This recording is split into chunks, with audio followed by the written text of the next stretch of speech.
Madrasi movie Telugu review. వరుస ప్లాపులు అందుకుంటూ వస్తున్న మురుగదాస్ దర్శకత్వంలో రూపొందిన తాజా చిత్రం మదరాసి.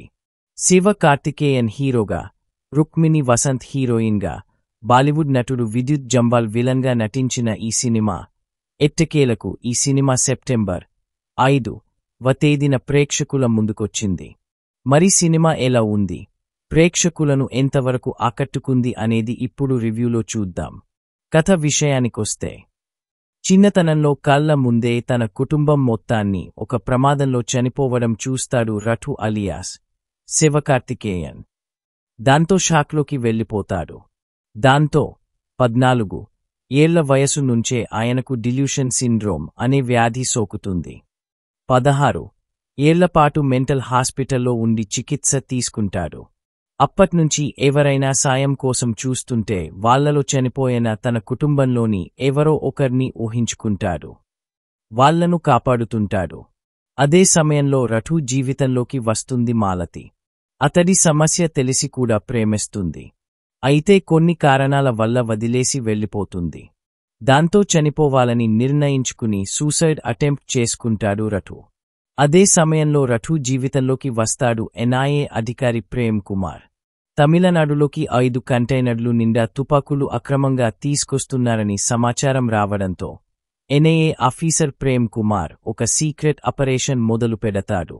ఆ కంటైనర్లు పట్టుకోవడమే కాకుండా ఈ ఆపరేషన్ వెనుక ఉన్న విరాట్, చిరాగ్లను కూడా పట్టుకోవడమే అతని టార్గెట్. రాష్ట్రంలో గన్ కల్చర్ పెరగకుండా ఆపడం అతని ఉద్దేశ్యం. ఈ మిషన్ను అధికారికంగా కాకుండా గోప్యంగా జరపాలని నిర్ణయించుకుంటాడు. తన ప్రేయసి మాలతి వదిలేసిన తర్వాత ఆత్మహత్య ప్రయత్నం చేస్తాడు. ఈ పరిస్థితిని గమనించిన ఆఫీసర్ మరణం కోసం తహతహలాడుతున్న రఘునే సరైన వ్యక్తి అని భావించి గన్ కంటైనర్లు దాచిన గ్యాస్ ఫ్యాక్టరీలోకి పంపేస్తాడు. అక్కడ విలన్ విరాట్ మరియు అతని స్నేహితుడు చిరాగ్ కలిసి గన్ బిజినెస్ చేస్తుంటారు. అక్కడికి రఘు వచ్చి విలన్ విరాట్ను చంపేస్తాడు. కాని ప్రతీకారంగా మాలతిని చంపేస్తానని చిరాగ్ ప్రతిజ్ఞ చేస్తాడు. ఇక రఘు ఆమెను ఎలా కాపాడతాడన్నదే మిగతా కథ. సినిమా ఎలా ఉందంటే, మురుగదాస్ సినిమా అంటే ఒక రమణ, ఒక గజిని, ఒక కత్తి, ఒక తుపాకీ. ఒకప్పుడు ఆయన చేసిన సినిమాలన్నీ అద్భుతాలే. పొట్టోడు గట్టోడు అనే మాట మురుగదాస్ను చూసే పెట్టారేమో అనిపించేది. చెప్పేది పాత కథే అయినా కూడా ఎమోషన్ అద్భుతంగా ఉండేది. కాని ఇప్పుడలా కాదు. ఆ మురుగదాస్ భూతద్దం వేసి వెతికినా కనిపించడం లేదు. అప్పుడు మనం చూసిన మురుగదాస్ సినిమాల్లో స్క్రీన్ ప్లే పరుగులు పెడుతుంది. కాని ఇక్కడ చూస్తుంటే గన్స్, వాటితో పాటు మనుషులు పరుగులు పెడుతున్నారు. కనీసం కథ లేదు. హీరో క్యారెక్టరైజేషన్లో క్లారిటీ లేదు. ఏదో ఓ డిసీజ్ పెడితే కథలో క్యూరియాసిటీ పెరుగుతుందనే ఆశతో శివకార్తికేయన్కు లోపం పెట్టినట్లు అనిపించింది. గజినిలో హీరో లోపం కూడా ఆసక్తికరంగా ఉంటుంది. కాని ఇక్కడలా కాదు. ఎంతసేపు కాల్చుకోవడం, చంపుకోవడం తప్ప మదరాసిలో ఇంకేం కనిపించలేదు. గన్ కంటైనర్స్ చెన్నైలోకి వస్తాయి. అవి జనాల్లోకి వెళ్లకుండా ఆపాలి. ఇదే కథ. లైన్ చిన్నది కావడంతో సాగతీత పెద్దదంది. అక్కడక్కడే తిరుగుతుంది. విలన్ను చంపే వీలున్నా చంపరు. కథ ముగించే ఛాన్స్ ఉన్నా అవ్వదు.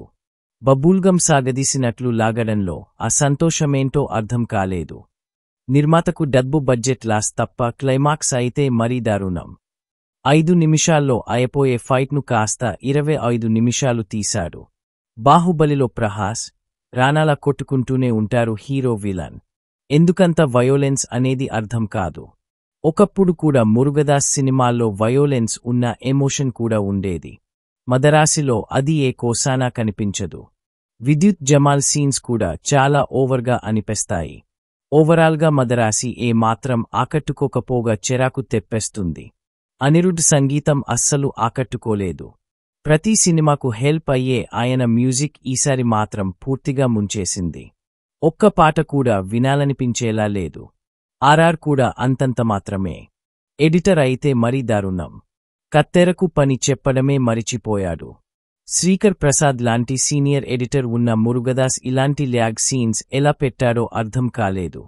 ఓవరాల్గా మదరాసి కథ శూన్యం. గన్స్ మూత తప్ప ఇంకేం లేదు. మరిన్ని మూవీ రివ్యూస్ కోసం మా ఛానల్ని సబ్స్క్రైబ్ చేయండి. Thank you. ఇప్పుడు మనం రేటింగ్ చూద్దాం. ఆడియన్స్ 5కి 2.5 రేటింగ్ ఇచ్చారు.